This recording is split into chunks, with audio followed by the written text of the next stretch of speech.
Amin'izao vanim-potoanan'ny krizy zao dia tsapa fa mihena tokoa ny fahefa-mividin'ny malagasy sehatra maro no ahitana izany raha tsy laza afa-tsy ny sehatry ny ataontsika hoe fanjifana ny sakafo hohanina sy ny kojakoja fampiasa amin'ny andavanandro fotsiny ihany aza. Etsy ankilany anefa tsy afa-miala amin'ny mahazatra ny malagasy dia ny fihinanana ny vary izay foto-tsakafo nisany fanadihadiana natao mahakasika an'izay.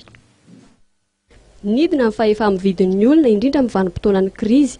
Tafiditra ao anatin'izany ny fahefa-mividin'ny olona amin'ny lafina ara-tsakafo izay zavatra tsy azo ialana satria dia miantoka ny fiainana sy ny hery hoenti miasa.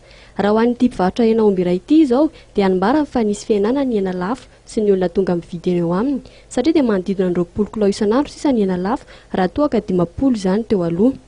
Dia atsasana izy tamin'ny taloha. Izay lasa atsasana ny fahefa-mividin'ny. Inona tena hoe mahatonga izay hoe lasa miakatra be vidin'le hena sa hoe manao ahoana? Izy zany tsy hoe miakatra ilay vidin'le hena fa ny olona mihitsy tsy manambola.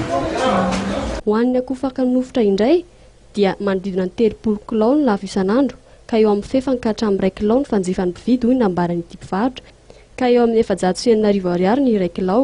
Saika mirona amin'ny fanjifana trondro ny mpividy hoy nambaran'ny mpivarotra iray.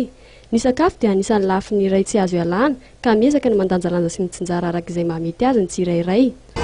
Raha ividianana laoka izay manko vitsivitsy ihany dia 25. Dia miampy ny fangarony sy tongolo sy ny voatabia na sy mora?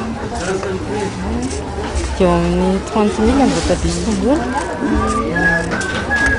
Ary ny menaka mividy isan'andro amin'ny tena sy ny dia 10 litra.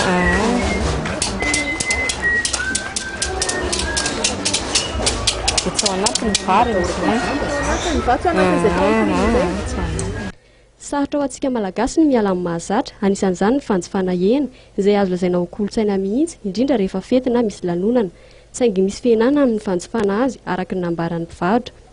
Na dia eo aza nefa izany fihenan'ny mpanjifa sy ny entana lafo izany dia tsy mahasakana ireo mpivarotra noho ny asa fivelomana izany satria dia azo lazaina ho sarotra tokoa no mitady asa sy manova ny asa mahazatra indrindra amin'izao vanim-potoanan'ny krizy izao.